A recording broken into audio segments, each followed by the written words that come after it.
Hello guys, this is Syed Yawar Hasan and जैसे कि news मिली आप लोगों को कि जुलाई फर्स्ट वीक यानी कि फेज़ 2 में जिम सेक्टर भी ओपन हो जाएगा क्योंकि यही एक सेक्टर बचा है। तो उम्मीद तो यही है एंड जून एंड में या फिर जुलाई फर्स्ट वीक में गाइडलाइंस आ जाएंगी। सो गाइडलाइंस जब आएंगी तो उसके बारे में बात करेंगे कितनी प्रैक्टिकल है कितनी इम्प्रैक्टिकल है, क्योंकि हम जिम ऑनर्स ही बता सकते हैं कि ये चीज़ प्रैक्टिकली हो सकती है नहीं हो सकती। हम लोग ने स्टार्ट कर दी काउंसलिंग, क्योंकि जैसे न्यूज़ आई कल से कॉल आना स्टार्ट हो गए, सर कब से हम जिम आ सकते हैं रिलेटेड टू सब कुछ। हम लोगों ने वेट नहीं करा, हम लोगों ने काउंसलिंग स्टार्ट कर दी है। काउंसलिंग इस बेस पे कि जो घर के अंदर कचरा इतने टाइम से भर गया दिमाग में न्यूज़ पढ़ के और मिथ्स को लेकर, तो आप उस डर के साथ जिम आओगे तो वर्कआउट नहीं कर पाओगे, आई एम श्योर। उल्टा आपकी और आप फिटनेस के लिए रहे हो, आप मेंटली रिलैक्स नहीं रहोगे तो आप फिजिकली कोई एक्टिविटीज़ नहीं कर सकते, ये मेरी गारंटी है। सबसे पहले तो हर जिम ऑनर्स हर ट्रेनर से मैं यही रिक्वेस्ट करूंगा कि आप लोग भी वेट ना करें, जब भी गाइडलाइंस आती है उस पर बात करेंगे, बट उससे पहले आप लोग काउंसलिंग करना स्टार्ट करें। हम सुबह से काउंसलिंग कर रहे थे, एक क्लाइंट आए थे, उनके दिमाग में बहुत से क्वेश्चन से मिस से, तो बातचीत चल रही थी, बातचीत करते करते सब कुछ क्लियर हो गया। बट उन्होंने एक ऐसी बात बोली जो मैं आपसे ज़रूर बोलना चाहूँगा, इसलिए मैं ये वीडियो बना रहा हूँ स्पेशली, कि जो क्लाइंट थे उनके जीजा जी एडमिट हुए थे, वो इन्फेक्टेड थे कोविड-19 से। इमरजेंसी में उनको लेकर गए, टेस्ट कराया एंड टेस्ट कराने के बाद हॉस्पिटल ने उनसे 5 लाख रुपए का बोला। मेरा ये टॉपिक इस बात पे नहीं है कि 5 लाख रुपए का बोला या फिर मैं किसी हॉस्पिटल को एक्सपोज करूंगा, मैं किसी का भी नाम नहीं ले रहा। बस मेरा एक छोटा सा क्वेश्चन ये था कि मैंने उनसे क्लाइंट से पूछा कि आपने पूछा क्यों नहीं कि 5 लाख रुपये किस चीज़ के आप लेंगे, मतलब ऐसा बेड में क्या लगाएंगे या फिर किस वेंटिलेटर पर लेटाएंगे। उनकी कंडीशन इतनी ख़राब भी नहीं थी, तो और वैक्सीन की बनी नहीं है, तो मेडिसिन बनी नहीं है, तो ये इस फ्लू के लिए 5 लाख किस बात के डिपॉजिट होंगे।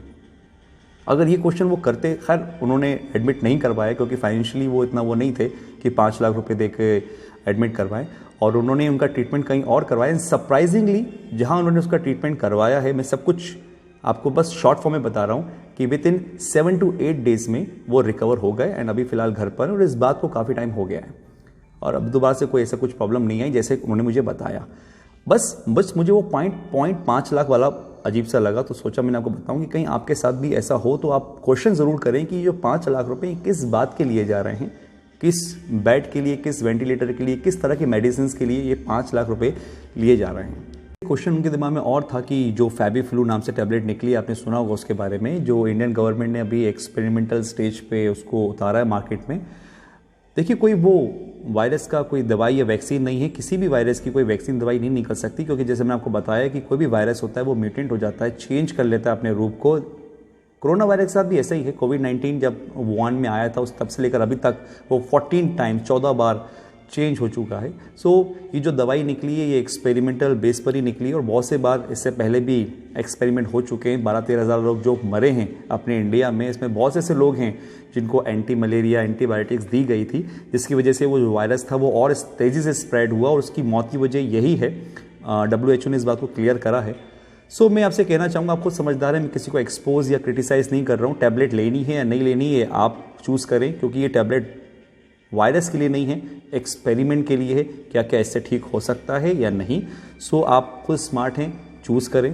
आया था क्वेश्चन तो खैर बहुत सारे थे, बट जो आपसे रिलेट करते हैं, मुझे लगता है कि शायद ये चीज़ आपके साथ भी हो रही होगी, अपन उसी पे बात करते हैं। क्वेश्चन था कि जब से मौसम चेंज हुआ है, थोड़ा सा सांस लेने में दिक्कत आ रही है एंड कभी कभी सर दर्द होने लगता है, टेम्परेचर अप एंड डाउन होता है, बॉडी टाइट होती है, तो ये सब चीज़ें मौसम की वजह से हैं। मैंने उनको एक चीज़ पूछी कि आप अपना रूटीन बताइए, क्योंकि मुझे लग रहा था कहीं ना कहीं प्रॉब्लम ऑक्सीजन लेवल की हो रही है, बट स्टिल मैंने उनसे रूटीन पूछा और रूटीन सब कुछ सेम था, वही दुकान घर सब कुछ सेम था। बट एक चीज़ जो चेंज हो गई थी वो थी कि वो अब बहुत ज़्यादा मास्क यूज़ कर रहे थे। मैंने उनको समझाया कि देखिए, आपकी बॉडी ऑक्सीजन लेने के लिए और कार्बन डाइऑक्साइड छोड़ने के लिए बनी है। अब आप मास्क पहन रहे हो, कंटिन्यू मास्क पहन रहे हो, घंटों मास्क पहन रहे हो, क्योंकि उनकी शॉप है, तो उस कंडीशन में आपका जो कार्बन डाइऑक्साइड लेवल है वो काफ़ी ज़्यादा जमा हो रहा है, और उस कंडीशन में उल्टा हो रहा है, मतलब आपकी बॉडी कार्बन डाइऑक्साइड ज़्यादा ले रही है, जमा हो रही है बॉडी के अंदर। तो ये एक सिंपल सी साइंस है। मैंने कहा था कि अगर आप कर सकते हैं प्रिकॉशन के साथ, तो मास्क को 2-3 दिन के लिए अवॉइड करें एंड करके देखें आप, तो आपको समझ में आ जाएगा कि प्रॉब्लम मास्क से रिलेटेड थी या मौसम से रिलेटेड थी। सभी लोगों के लिए कि उम्मीद रखते हैं कि बहुत जल्द हम आपसे मिलेंगे एंड फेयरलेस होकर आप जिम आए। आपके लिए सारे प्रिकॉशंस हमने रखे हैं, सब कुछ रखा है, आपको डरने की कोई ज़रूरत नहीं। दिमाग में अगर कोई मिथ्स हो तो आप बिल्कुल उससे काउंसलिंग करके क्लियर करें, क्योंकि जब तक आप काउंसलिंग नहीं करेंगे, आप बात समझेंगे नहीं, एजुकेट नहीं होंगे, अवेयर नहीं होंगे, आप इन चीज़ से कभी भी बाहर नहीं आ सकते। क्योंकि इस वायरस की कोई हॉस्पिटल में कोई मेडिसिन, कोई दवा नहीं है। अगर ये ठीक हो सकता है तो वो डाइट से, आपकी इम्यूनिटी से और एजुकेशन से। आप जितने एजुकेट होंगे, जितने अवेयर होंगे, आप उतना इस वायरस से बचेंगे और लड़ेंगे। सो आई होप सो आप लोग इस चीज़ को समझेंगे। बहुत सी वीडियोस हैं मेरी इस चैनल पे, आप देखें।